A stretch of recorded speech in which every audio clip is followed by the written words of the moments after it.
It's the Simmons Bank Celebration List at Simmons Bank. They're with you every step of the way. Call Jamie Kyle, 423-381-3429. State Representative Kevin Raper joins us. Kevin, good morning. Good morning. Well, a press release was sent out a couple of weeks ago about your health and a major situation that you've been through. And I think for a lot of people, Kevin, it may have taken them by surprise. Maybe they didn't know about this unless they knew you very personally. So go into a little history, if you would. Just tell us what's been happening with you. Well, thank you, Miss Steve and Miss Bridget. And it's just great to be here this morning in Cleveland. I always feel just at home, and this is my home. Nashville is not my home, by the way. So I'll take you back a little bit. First of all, back 15 years ago, my liver enzymes, I was just doing a regular checkup. My liver enzymes were elevated. And then they kept elevating more and more until I finally went to a specialist, and they told me, he says, you have non-alcohol cirrhosis of the liver. And I stress non-alcohol. I'm not a drinker.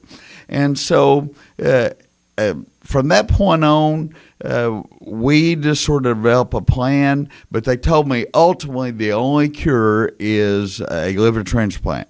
And so I knew that.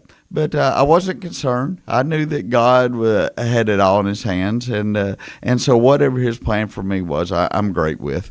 And so probably going back to last fall, maybe September, October, I began to feel really, really rough. And Thanksgiving and Christmas, and my birthday was January 17th. All during that period, I was on the pre-transplant list and going through a battery of tests, probably 30 or more. Vaccines that you can't even imagine. And during that time, I was just, I'm telling you, I was feeling so poorly. And actually, my family didn't think I was going to make it much longer. And they did tell me in the process, you probably have about a year remaining. And through all that, what I did was this. I don't know, a couple of months before I knew I would probably be on the transplant list, at that point, I decided, hey, Lord, I can't handle this. This is way, way beyond me.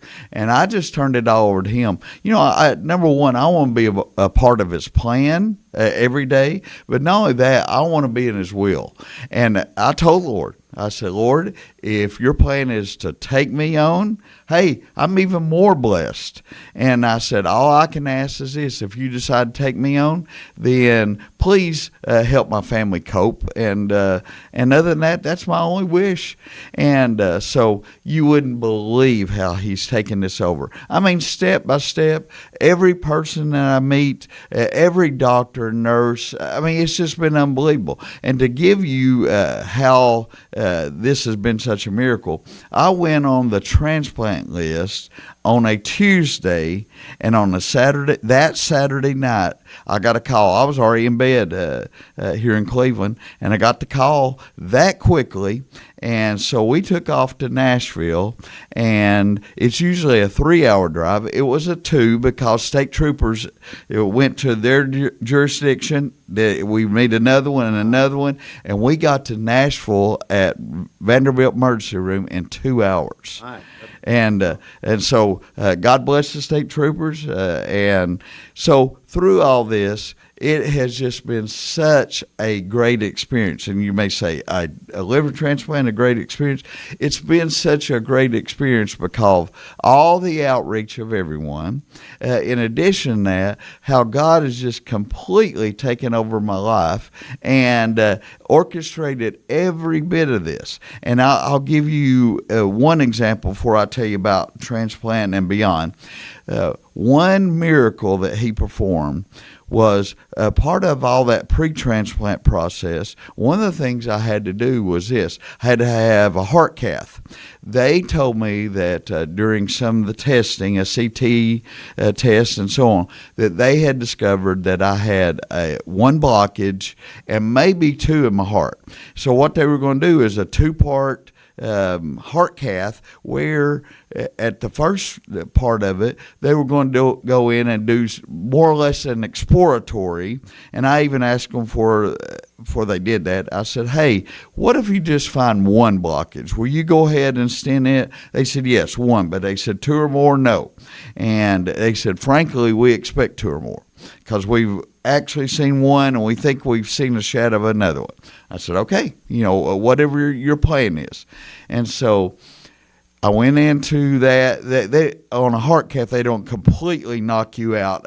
You're a little bit out of it, but you can still talk and listen to them. But anyway, yes, you're not very coherent. So I went in there. They did the heart cath. When I came out, they started wheeling me to the room. And when I got to the room, my wife, Lori, was just grinning. And I said, what are you grinning so much about? And she says, they didn't tell you? And I said, no. And she said, well, I bet they told you. You're just so loopy that you didn't remember it. And I said, very possible. I said, what? She says, you have no blockages. All throughout your heart, you have none. Wow. And said, the doctors were just dumbfounded. So the doctors talked to me about that, and they said, "Hey, we're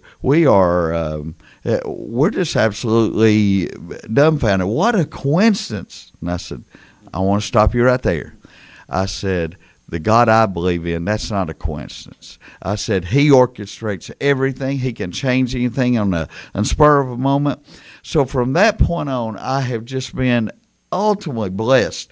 And when I was going into the surgery, I was giving my family thumbs up. I said, this is going to go great. And I went in there, I prayed over the surgical team, and I was so at peace with whatever God was deciding. I told the surgical team, let's get this on. I'm ready.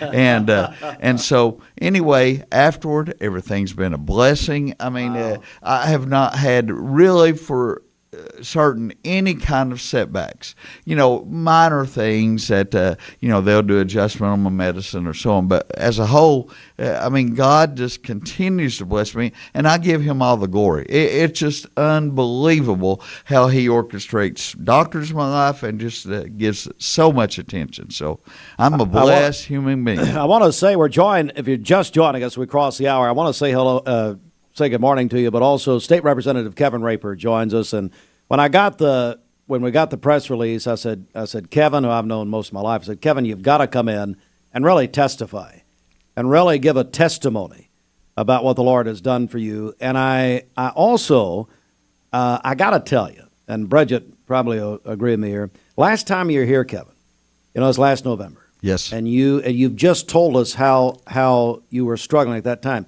You look like a completely different individual than the last time you were here. And we, and I don't like to pry unless somebody tells me, and I'm being very serious about that. But we prayed for you. Thank you. And I'll just be I think most of you know by now, I'm very transparent, but we're very concerned and did not know the situation. Sure. But you look like a completely different person. Well, I actually feel like that. Oh, you look like it's a miracle. It really is. Well, and I want to tell all of Cleveland and Bradley County this, and any of the other listeners around. Let me tell you, God is still in the healing business, the miracle business. He answers prayer daily. And I want to tell you, all the people that not only prayed for me, but pray for others, whether here in Bradley County, Cleveland area, whether they're abroad, no matter, family member or whatever, because I've had a number of churches around the United States that I'm not even aware of that have contacted me and said, we're praying for you. And let me tell you, please maintain those prayers all around for all the people that you prayer warriors out there. Continue it because you're making a difference. And I can tell you in my life that God continues to answer prayer on and on and on. And I'll leave you probably my favorite spiritual gift to me as far as Scripture. And I want to say, God never leaves you nor forsakes you. And I am a living example of that because I was heading toward a death, which, you know what? If that's what God had in store for me, I'm all about it. So. Representative Kevin Raper, I'm sure, and I'm getting text messages over here, and I know Bridget is, that you've been an encouragement to a lot of people this morning. Well, thank you. I love Cleveland, Tennessee. I love my constituents in District 24. And I'm going to say this, the last thing. This is not on a spiritual note. But as a state representative, folks, you do not serve me at all. A lot of people around here think, oh, that's Representative Raper. Hey, I'm just the same old guy that you can come up and I say this right now a little bit in jest because I'm still quarantined somewhat. Sure. But hey, come up and shake my hand, hug my neck, whatever. Hey, I'm fully receptive. And just remember, I serve you. You do not serve me. And that's the way it's always going to be when if I'm chosen again for Nashville, that's great. If not, the Lord has me in his hands and he has another plan. So, State Representative Kevin Raper with a wonderful testimony this morning. Kevin, great to see you, and I'm so happy for you and Lori and Manning and Neeland and we'll talk about that some other time. They're doing some great things. Thanks, Kevin.